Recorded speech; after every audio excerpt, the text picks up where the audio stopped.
Aromaterapi sudah menjadi bagian dari gaya hidup modern saat ini karena dianggap bisa menjadi pelepas ketegangan atau stres.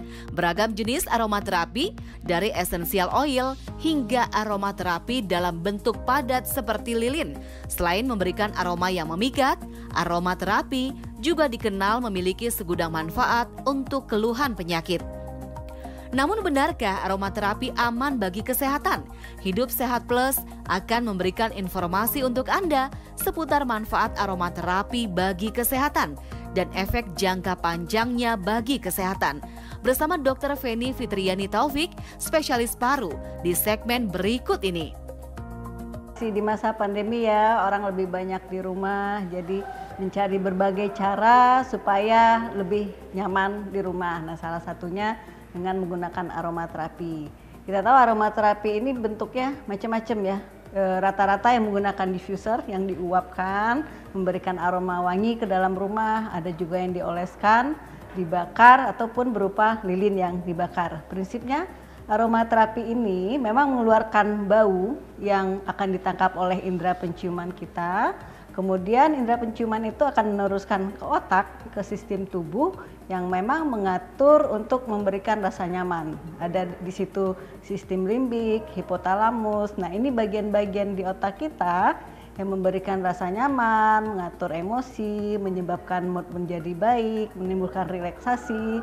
Nah, itulah yang efek yang diberikan oleh aromaterapi. Sehingga betul kalau orang mencium bau tertentu dari aromaterapi, itu dia bisa nyaman.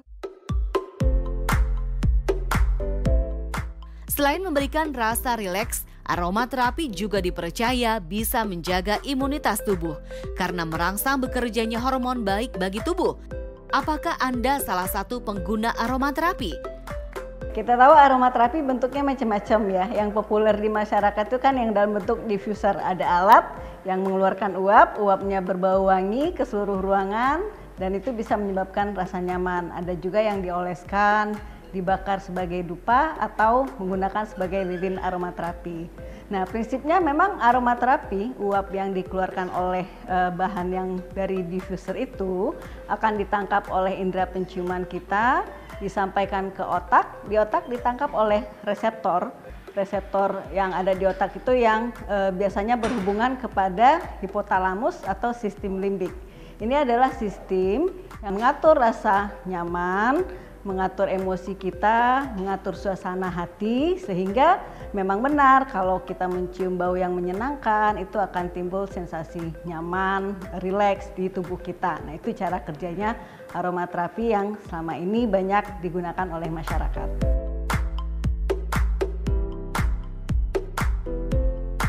Aromaterapi itu ada yang dioleskan, ada yang menggunakan diffuser, ada yang dibakar, ada yang berupa lilin yang dibakar. Nah, untuk kesehatan paru perlu perhatian kalau untuk yang dibakar, misalnya memakai dupa atau lilin. Nah, dari pembakaran itu kan keluar asap ya, asap, bahan-bahan polutan itu dia bisa mempengaruhi pernapasan untuk orang-orang yang rentan. Kalau orang-orang yang tidak ada masalah kesehatan biasanya relatif aman. Tapi untuk orang yang punya gangguan pernapasan seperti orang yang punya riwayat asma, orang PPOK, ada keluhan batuk kronik, bronkiektasis atau gangguan paru kronik lainnya, itu perlu berhati-hati karena asap pembakaran dari dupa atau lilin aromaterapi bisa saja menjadi bahan yang menyebabkan iritasi ke saluran napas sehingga keluhan pernapasan menjadi lebih buruk. Yang asma bisa sesaknya bertambah, wheezingnya bertambah, sehingga alih-alih mendapat rasa nyaman, yang timbul adalah keluhan pernapasan yang makin menjadi lebih buruk. Aromaterapi tak hanya bisa mengurangi stres, hingga digunakan secara terus-menerus dan menimbulkan efek adiktif atau kecanduan. Lantas bagaimana cara menggunakan aromaterapi agar bermanfaat bagi kesehatan? Pemilihan aromaterapi tentu satu, pilihlah bahan yang memang direkomendasikan oleh kalau kita di Indonesia BPOM ya, jadi lebih terjamin aman untuk kesehatan. Kemudian digunakan sesuai aturan kalau dipakai di diffuser, bagaimana aturannya, dan jangan lupa kalau menggunakan diffuser sering-sering dibersihkan. Jangan alih-alih mendapatkan aroma yang wangi, kalau tidak dibersihkan, tidak dirawat dengan baik, malah menjadi sumber penyebaran penyakit, bisa virus, bisa jamur. Nah, itu tentu tidak kita inginkan.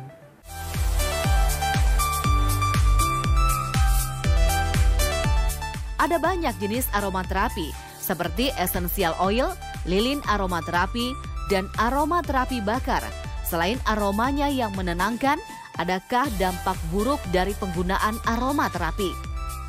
Dampak buruk aromaterapi kalau buat orang yang sehat itu hampir tidak ada bahayanya, jadi relatif aman.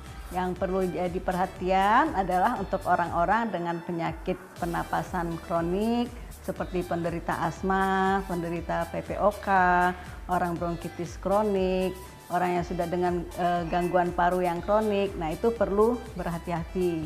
Apalagi untuk aromaterapi yang dibakar, yang mengeluarkan asap. Karena kita tahu dari asap yang dibakar itu juga ada bahan-bahan antara lain volatil organik compound, ada benzen, ada toluen di situ. Itu adalah bahan-bahan yang menjadi polutan udara dalam ruangan. Nah, itu kalau jumlahnya berlebihan, tidak terkendali, bisa mengiritasi saluran napas dan tentu saja menyebabkan efek yang tidak kita inginkan, terutama pada kelompok yang rentan tadi. Dampak buruk dari aromaterapi itu kalau digunakan tidak sesuai aturan, misalnya terkena mata, terkena selaput tubuh yang lainnya, tertelan, atau masuk ke saluran napas, itu berbahaya.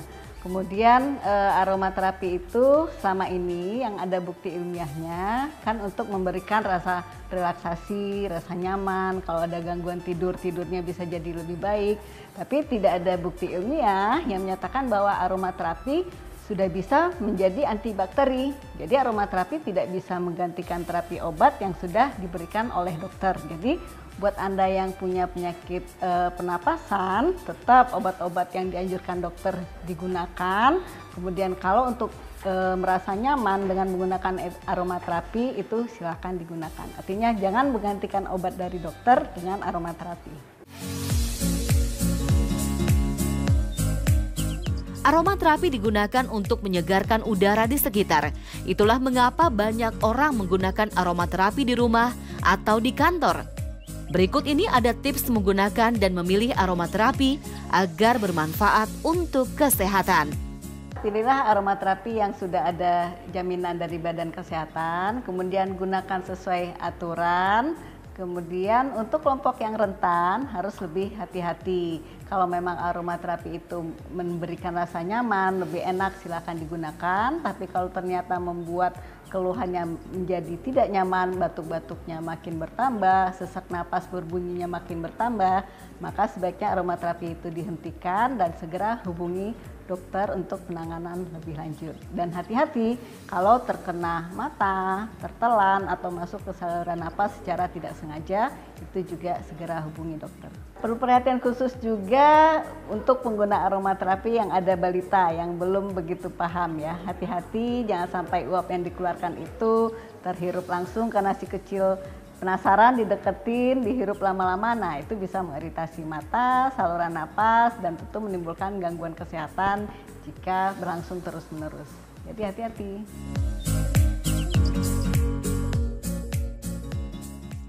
Aromaterapi itu cukup aman, tapi harus hati-hati untuk kelompok yang punya masalah kesehatan respirasi. Saya, Feni Fitriani, dokter spesialis paru untuk Hidup Sehat Terus.